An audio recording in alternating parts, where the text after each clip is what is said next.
Hey, Doc John here, and I am the Professor. Continuing to just share some of the things I'm learning as I try to figure out this whole online teaching, online professor thing. So, I will first say, as I start this video, I am not a green screen expert. In fact, I am very much a novice, a dilettante, a beginner. In every way. So if you're tuning this video on thinking now I'm going to learn from somebody who really knows what they're doing, how to work with green screens, this is the wrong video. I will put a bunch of videos down below that I've watched that have been really helpful for me as I kind of get started, because there are some really good ones out there. There's tons of experts that are talking about this, but I just thought I would share what I'm learning so far. Sometimes it's helpful for me to learn from someone who's just learning, who's a little bit ahead of me, because they've sorted a few things out and they've done it through the eyes of just having to figure everything out from scratch. Sometimes people who really know what they're doing have already figured it out so much that they forget to mention stuff. So hopefully this is useful. As I said, I'm not an expert at using a green screen. I've only just started in the last several weeks. There have been some really helpful videos. I'll share those.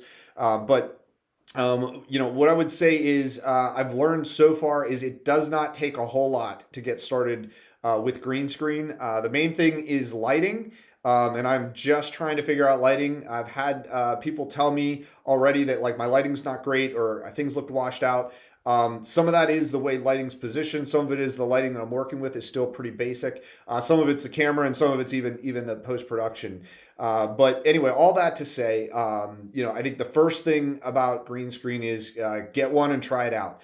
I found one on Amazon from Newer, which is seems to be a brand that's pretty big with a lot of these. I'm sure there's lots of other ones out there. It seems pretty inexpensive. It has a lot of good stuff in it. Seems like a good place to start. I'm sure I'll upgrade as I go. But I got a relatively large screen. I figured I might as well start with one that's big enough that gives me some flexibility. It came with a frame. It came with a couple of different colors of screens. I did end up getting a little bit bigger screen to fit the frame. The frame actually came with smaller ones that didn't fill the whole frame. But I got a couple of clips. And I would highly recommend the clips, especially if the frame is bigger than the screen. That seemed to really help. Just being able to stretch it out seemed to make a big difference. But ultimately, the screen itself doesn't seem to matter whether it's like super expensive or anything like that. It has more to do with like the lighting and the things you do next. So hopefully that's helpful. Now, in terms of the actual kind of software to process the green screen, I have two different scenarios that I'm working in. So I am teaching synchronous classes, which means that I have students in front of me live, and I do want to be able to have a background that looks appealing. I've actually started, as the times I've been to the campus, I've taken pictures of the campus from my office, and different, like the incubator and different places around the campus that students are familiar with. I think that at least provides a little bit of a sense of being there, even though we're not able to be on campus, or not all students are able to be on campus yet.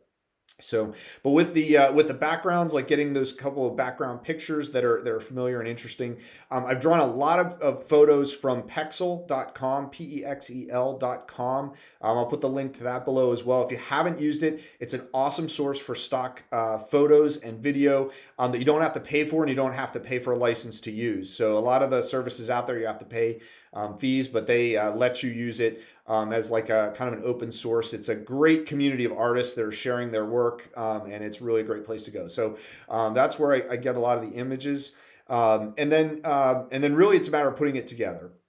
So two different ways. If I'm doing that real time class interaction, I need to be able to stream live. There's a software called OBS. I think it's online broadcasting system, something like that. What software, whatever. Anyway, it's freeware. It's very good. It's very easy to use.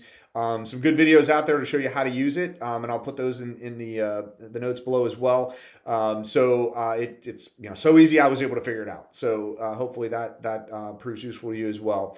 But what the software does, it allows you to in real time be using your camera and your mic, but also have a green screen behind you, and then put in a live background that's much cleaner looking than like a Zoom background or what have you, that has a lot of like fuzzy lines around the edges. So That's what I've been using for that live interaction. Videos like this one where I'm doing them separately, where I'm just like recording them and then doing some editing, that kind of thing. I use Camtasia software, which is not inexpensive, but it's not extremely expensive. But it's kind of that fine line between, it's definitely a step up from like iMovie in terms of some of the capabilities. It's a little bit more involved to use, but it gives you a little bit more flexibility and some more capability. So I went ahead and made that that upgrade in software. But so you'll see some of this. I'll show a little bit about how I work in the OBS, but then also some of it is editing. If I'm making a video, which I'm going to post in the learning shell for students to watch later, I'm probably doing that in Camtasia, which is a lot of what you see. But let me just move into and just show you OBS. I'm just going to give a blink at this. I'm not going to go into a lot of detail, but it's in this shell that I'm able to broadcast live. So I can do this start virtual camera, and that literally makes it like it's one of the cameras on my computer. There is like a plugin you have to do. There's a couple of step process, which is a little involved, that it was not super easy, but there's some good videos out there that show you how to do that. But once you do that, it can process in real time the camera. In Zoom, it will be one of the selections. So you actually choose the OBS camera, and that will send through not only the picture of myself, but my surroundings. And as you can see here in this place, it looks like I'm sitting in a cafe somewhere, or at least somewhat. Again, not perfect yet. I'm sure I'll get better with this in time. In any case, as you can see here, you can create different scenes, which allow you to have different views. I can turn on my FaceTime camera, and I can wave at the FaceTime camera, but I can also have more of a clean looking view of some kind of background behind me. The other thing is, I can, if I just want a black background, I can do that, or I can do any image that I would like to have behind me.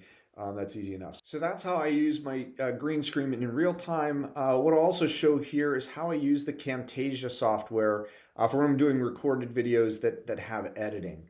So as you can see here, I have the screen showing a couple of different video kind of channels, if you will, the different horizontal bars at the bottom. And I'm going into the visual effects menu. And from the visual effects menu, I'm going to choose this remove a color toolkit, and I'm going to drag it down onto the image of myself with the green screen behind me. Once I've done that, this other panel of tools shows up over on the right, and I can use this eyedropper to then go and select the color of my green screen. And as you can see, as soon as I do that, the green screen itself disappears.